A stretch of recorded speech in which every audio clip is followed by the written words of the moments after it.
I pray all is well. My name is Paul McReynolds. I'm a student at Gammon Theological Seminary at the Interdenominational Theological Center. So we're doing something called Black History Moment, and today the person I have chose is Professor, the Dr. Vanessa Lovelace. Dr. Lovelace received her Bachelor's of Arts from San Francisco University, her MDiv from McCormick Theological Seminary, and received her PhD from Chicago Theological Seminary.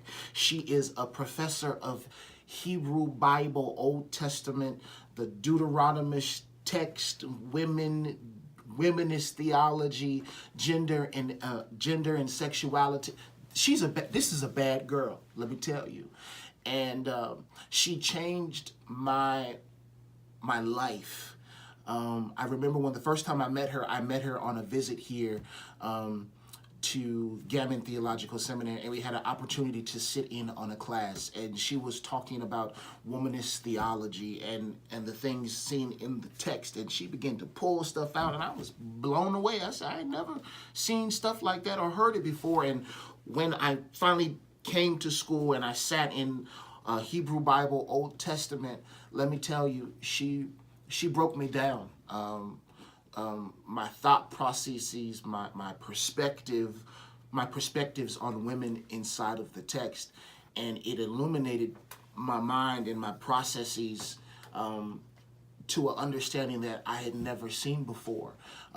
One thing that totally changed my outlook on just how the Bible deals with women is her paper she did, "This woman's son shall not inherit with my son," towards a womanist politics of belonging in the Sarah Hagar narrative. Let me tell you, if you've never read it, you need to go find it right now and read it.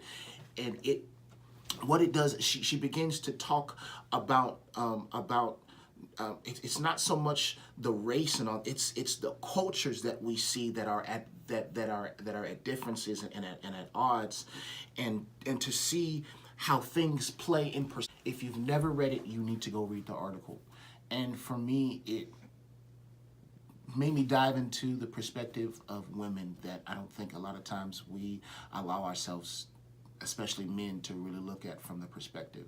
Especially when you look at that text and you see all the things that Abraham was doing, claiming that his wife was not his wife. I mean, it wasn't his wife, it was his sister, and just how he was willing to give up his, it just really changed my perspective and my outlook, and how we should care and be really mindful of what we preach and how we preach text.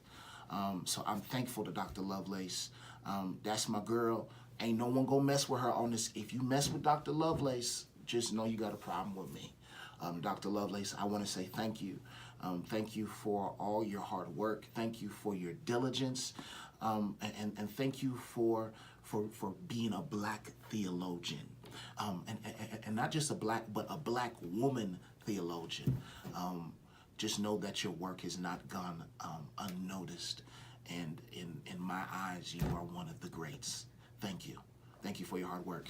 Peace out. Black History Moment. Holla.